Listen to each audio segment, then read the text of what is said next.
Or the disrespect before you play, better button check. Button check. What is up, Button Check family? Welcome back to yet again a beautiful day of checking these buttons. Chapters down below if you want to skip around. Sub button right there. Thank you so much for always taking the time to help the channel grow. We got some hot buttons, some hot debates going on, so let's go ahead and unpack this. Without further ado, let's go. All right, now into the first setup. This game is deader than T8 on arrival, aka this is why we can't grow. Buttons that need to be checked. So there was a tweet that went viral. Probably, yeah, not for the right reasons, but you be the judge. So somebody actually posted this, caused a lot of debate, a lot of stir, actually pissing some people off. Let's unpack. So somebody right here by the name of is it at Kunii_TV? I'll put their information down below. They posted this like what on the 27th, a couple days ago by the time you're watching this, saying I keep getting asked to try Fatal Fury, but this game is deader than T8 on arrival, bruh. Posting this screenshot right here, you can see the average peak, 24-hour peak, as about 2,849 players. Playing at the hour, or an hour, about 1847, and at its highest peak, we got 4,592. So you see what they're trying to say. It should have way more than that with all the marketing they done did. It being a new game, obviously the main thing, why are the numbers this low? So FGC sees that. Don't really appreciate that, feeling some type of way. Let's go deeper. So they post again right here saying, all right, I've seen enough. I'm no longer interacting with anyone in this community. All I've seen are old heads acting as if 2K average players at launch is good and trying to act macho instead of actually having a discourse. Underneath that saying, if this is how the majority of fighting game players act, then I'm not going to be surprised if the game dies out faster. I was looking for a reason to try the game, and you guys made it clear it's a community I shouldn't be involved with, and this is coming from a league player. Others respond beneath that saying, there's no discourse to be had. This post was made in bad faith and you got called on it. Tough luck. Others say, well, what did you expect? You're trying to frame it as some attempt to a level-headed discourse when you literally posted this to dunk on the game. Of course, people who are playing and enjoying it feel some type of way. Then going deeper right here, others are like, you got called out for making a dumbass statement and ignoring the game is a multiplayer platform and Steam charts are not gospel. Like, come on. Find a real problem. They respond saying, you're acting as if I made an official statement. Everyone calls T8 a dead game and people just agree. Saying it's ass or say it's ass and move on. If I call the game dead and everybody's raging? And then others underneath that say, oh no, you don't want to hear you're an idiot. Whatever will we do? This series hasn't been around for years. Instead of celebrating its return, we gotta pull Matrix out of our asses like we're a business analyst or something. Shut the fuck up. And then beneath that, wrongfully shits on the game, gets backlash. This is how the majority of fighting game players act. What were you expecting? Plus, the only reason you were looking for whether the game has more than 1 million players on it is just so you could lose to them online. Then continuing on, I even see Tyrant right here saying, how the fuck you gonna say it's dead if you are not able to play 10% of them in one session, even if you tried? Also, the game is cross-platform with PS and Xbox, LOL. And going a little deeper right here, Hayes says, you guys should really try playing fighting games you're interested in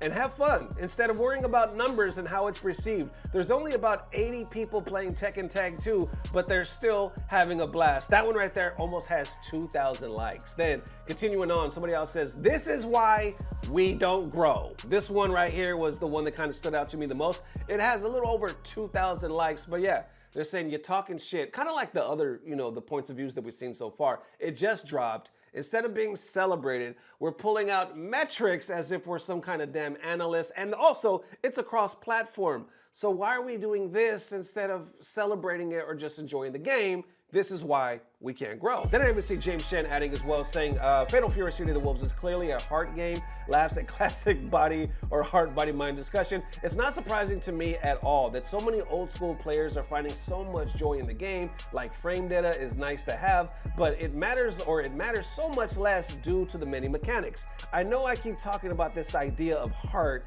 and games and mind games, and many people there think that I'm just blowing smoke, but the evidence is too strong. Not to mention that Daigo said the same thing in different words, and everyone thought he was a genius, LOL. But I think it's so important to acknowledge this because it really helps us as a community understand why we like certain games over others, and more importantly, why we don't like some games over others. Different fighting games encompass very different base mindsets. Then on that other side of the fence, we got Mike Hollow wrapping this up with a different perspective, saying people are attacking this individual, calling him a pussy and telling him to fuck off because he had a slightly off take. Some of you are unhinged and need to practice some manners. Next time, try to explain to somebody why low player counts shouldn't put you off of a game and maybe they won't become hostile. Talk how you would in person, not like some 2007 keyboard warrior. And then he continues on down below. Here he's talking about how he still plays Bleach Rebirth and the number shouldn't matter because he's still having a good time.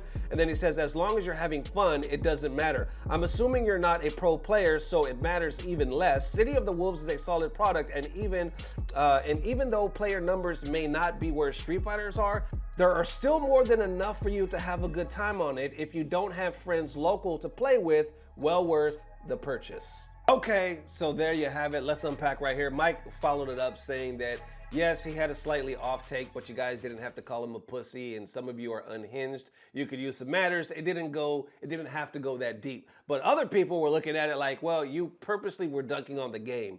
It's across platforms, so you could have did a little more research or pulled a little bit more numbers instead of making it try to look like shit. Then on top of that, it's almost like, you know, the game hasn't been around a long time. You're trying to shit on it rather than celebrate it. And then you make the point like people ask why I don't play and look at it. It's dead on arrival. So others are looking like, why does that even matter?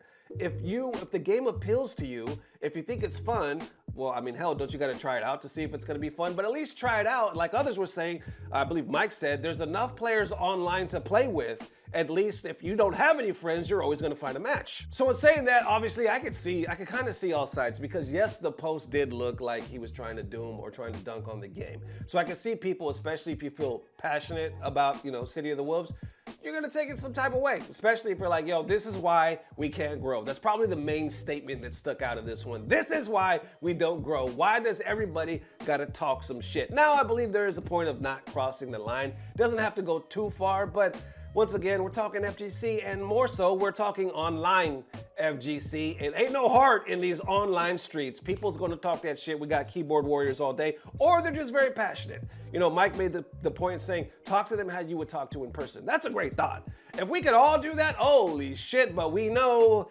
that's just never gonna happen on the internet.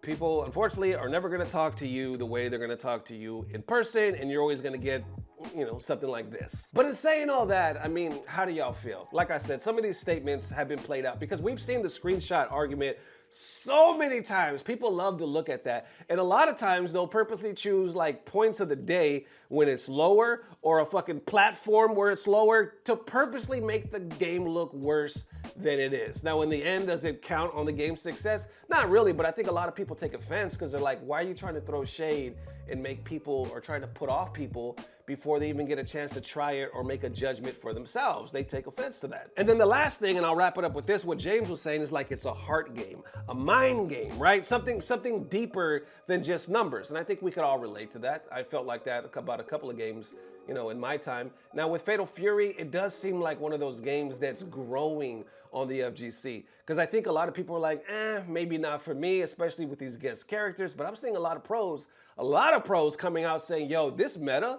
or this game is sick and it's fun as hell. Now, some of that could be pointed towards the big ass money that's at the end of the rainbow, you know, that they're throwing at this game. But some might not even go into those tournaments and they're still saying, no, this is a legit game. So in the end, how y'all feeling? Is this why we can't grow? Let me know. All right, next up for that well-beloved commentator, we're talking about that Tekken commentator Rip that's no longer working for the TWT this year or possibly anymore, and the Tekken community is pissed off, buttons that need to be checked. So I'm not sure exactly what happened. We're gonna watch a small clip right now, but Rip posted this saying, not working TWT this year / anymore, hit me up for commentary work, and then he posted like this little clip. Well, it's not a little clip, it's over 2 hours long. We're only gonna check out like 2 or 3 minutes. Let's check this out. Question mark. There's a question mark. I don't know. I know that I'm not on the list of commentators for the year. I don't know. But I don't know what that means. Damn, Rip, you gotta work on your Virtua Fighter commentary. Virtua Fighter? 6 comes out, get that Sega money. Adding the question mark, bro. I don't know. I actually don't know. So, like, I don't even know. basically, what I was told from someone else was that the list of commentators for the year is finalized, and I'm not on it. Whoa. Right? But then I heard that does not necessarily include Evo, Okay. and I'm still working PAX East in like 2 weeks. So I don't know. But I don't know. It makes things confusing, you know? How's it going? Cone Newbie 701. Do whatever I feel is right. Yeah, you know, like I saw you guys with your no rip slogans and all, but like it's a little different. Cause for me, it feels like it's kind of like a toxic relationship, you know? Where you're like, I like you, I want to be with you, but you keep breaking up with me, so I don't know if I still want to be with you. You know what I'm saying? The nice thing was that this past, like I knew about this a few days ago, but I got to commentate this weekend with Tasty Steve. And that's probably the last time we're commentating until I don't know when, you know, for Tekken at least, right? I think the last time Steve and I commentated Tekken World Tour together wasn't even at the finals. They didn't even put us together at the finals. They put us together, I think, in Bolivia. I think that was the last time I commentated with Steve in Tekken or Tekken World Tour. What up, Aiken? How you doing, dude? EWC might hit you. I'm saying, like, honestly, I don't know what anything is. So whatever happens, happens. That's kind of where I'm at with things. Finals, you weren't together. I was shocked. Yeah. I mean, I hope I'm still commentating things, right? Like I hope I can commentate Evo. I hope I can commentate EWC. But I don't know what else I'll get to commentate. Like, I know that I'm not commentating master events. Like, that's guaranteed, right? So if challenger events want to bring me out, which is going to be awkwardly far probably, then that's a possibility still, you know? But I don't know. I really don't have answers. Damn. Okay, there you have it. Damn. The man has been one of the biggest contributors to the Tekken community as far as I can remember. One of the biggest commentators in the Tekken community. But here's the concern.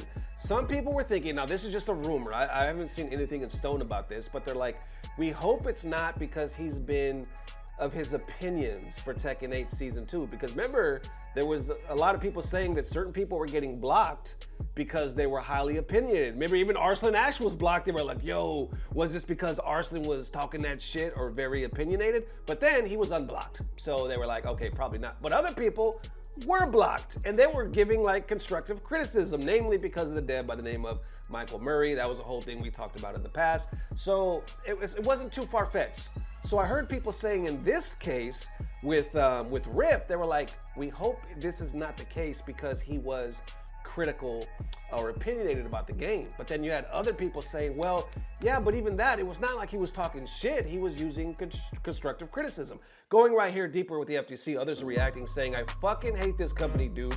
Why is one of our best commentators, best in my opinion, not on the roster anymore because he didn't kiss the ring every opportunity, spoke critically of the game on one too many podcasts? I mean, hey, we'll never know because not even he does. Damn, right? Going a little deeper right here, others like, what is Namco doing? Then another one here saying, I'm flying a combo breaker for the first time and there's no Rip and Steve top 8 comms. I understand that there's other commentators, but this is something I've been looking forward to the most.